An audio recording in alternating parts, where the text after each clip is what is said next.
So just before I do get started in this video, I do want to mention, I don't actually know what I'm doing here. I'm just kind of figuring things out, just as you may be watching this video. I'm trying to find another solution. So I hope this works. I think it does, but there'll probably be improvements. And if you spot any, please feel free to drop them in the comments below. I'll be responding to a lot of them to try and find the best solution for us all. So this currently is my FX6, and this is kind of the rig I use for most of my shoots. I've been doing a lot of stuff recently, especially in the sports side of things, so I pair this with my FX3. It works great. I have the Portkey 7-inch monitor, I think it's the L87P, with a small wave battery, Sennheiser MKE 200. Usually I go between my 50 1.2 from Sony or the lens I'm using right now, the 35 to 150 from Tamron. And then the 24-70 usually sits on my FX3.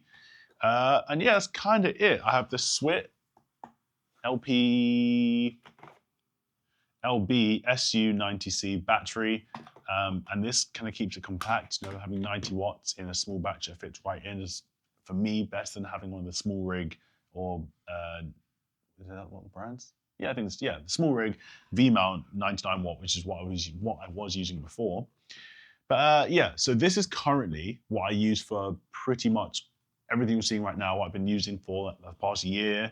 I still have the stock monitor on it for the menu options, but seeing it on a bigger screen on this monitor.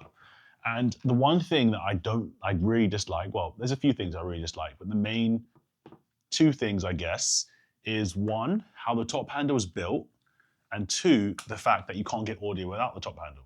Those are like the biggest red flags when it comes to the FX6 for me, anyway. Not being able to get audio without the top handle is annoying because it puts me off putting on a gimbal. So there are times where I do want to get audio whilst on a gimbal. Two, it limits you. You know, you're forced to only use that handle. For me, I hate traveling with that handle because packing it's so awkward. I always feel like I'm going to break it. I've seen so many photos and stuff of people in different Facebook groups and online just with this bit being snapped off. And I don't want to do that because if it comes to a time where I want to sell this camera, I obviously want to sell it in the best condition. I like to take care of all my gear. I hate having anything breaking. So I'm always really careful when packing it, which means it takes up even more room. And yeah, I just don't think it's built the best way for how I like to use my camera. So I've been looking at alternatives for the past, ever since I got it. I've been trying to find different alternatives to get audio without the top handle. I don't really like the way of recording through the Atmos Ninja. It works, but one, I don't own it. Two, I don't really want to buy it because I don't think that's a big enough trade-off just to be able to get recorded without the handle. But after watching this video here from Justin Porter, I think I found a solution.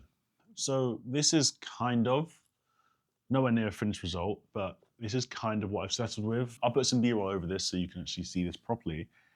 And again, this is work in progress. I haven't bought all the parts to make this rig work properly yet because I want to see if the actual concept works, which I think it does.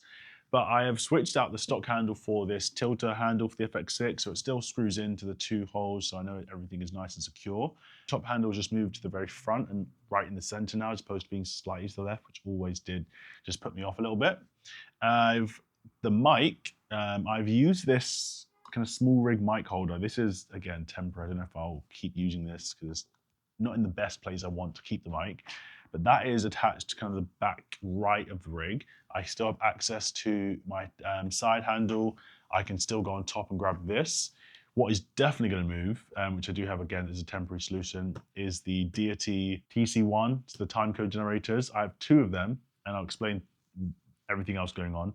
The stock handle is stock monitor is still here in the same place. Which just that there, so I can still see the menus and stuff. And then the whole point of this video and the whole reason why I'm switching this around is this Tascam FR AV2. So that's this thing here, and that is an audio multi-face recorder, timecode generator. It does pretty much everything, but how I'm using this is as a 32-bit recorder. So my audio from the shotgun mic is going directly into the Tascam recorder. That is being synced with a timecode that I have two time codes on this rig. One that goes into the Tascam, so I have the timecode there, and then another one currently down here, which goes directly into the FX6. so it is synchronized.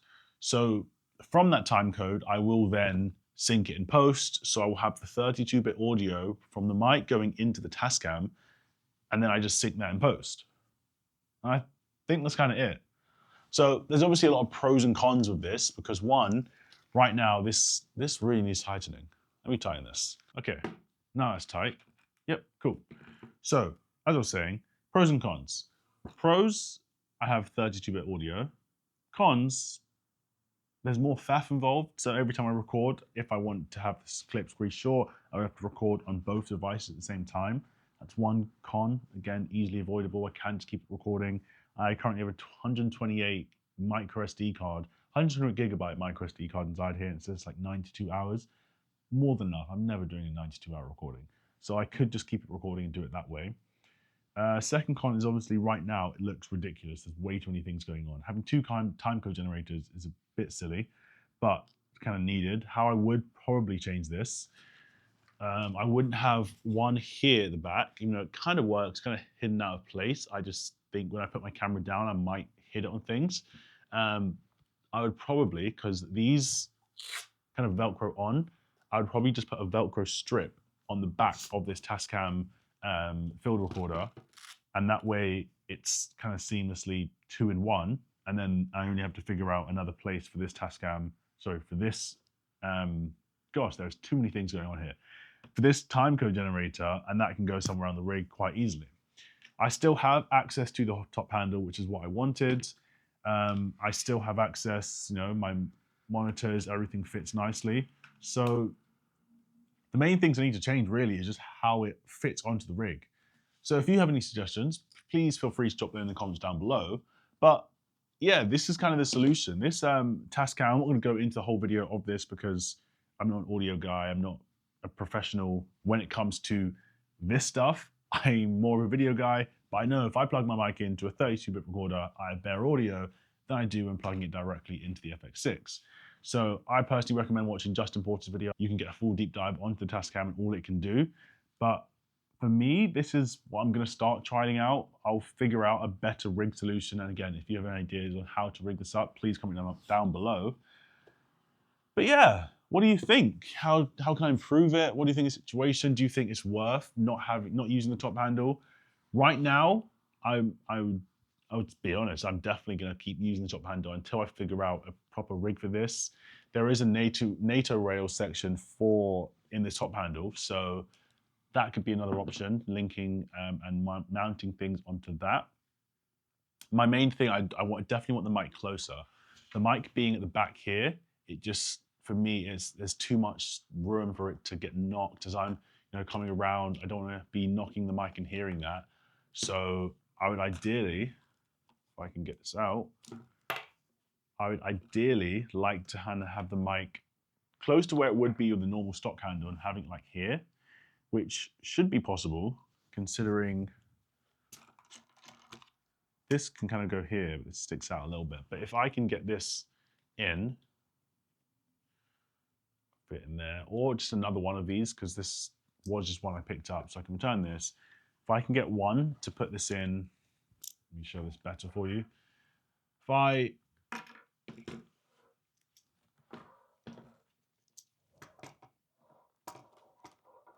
so you can see this from my point of view. If I put this mic, this is a very messy video, I apologize. If I put this mic here, so it's kind of like just under the monitor, I think that would be kind of the best solution. That way it's still pointing in the similar place it would be if it was in the stock handle. It's less out the way. I think that'd be my best bet. But again, I'm figuring this out just the way you are as watching this video. I apologize, this is a bit all over the place, but wanted to kind of go on this journey with you because I'm sure there's a lot of other people I've seen in the comments as well wanting to find better audio solutions for the FX6. It's a great camera, but it's not perfect. So this is one I'm trialing. I may make an updated video if I find a perfect solution, but until then, I'll see you in the comments. Thank you very much for watching. If I've got a lesson, laugh, or a light bulb moment, I really appreciate if you drop a like down below. And if you're feeling nice enough, you could hit the subscribe button, but I'll leave that option up to you. With that being said, I'll catch you in the next one. See ya.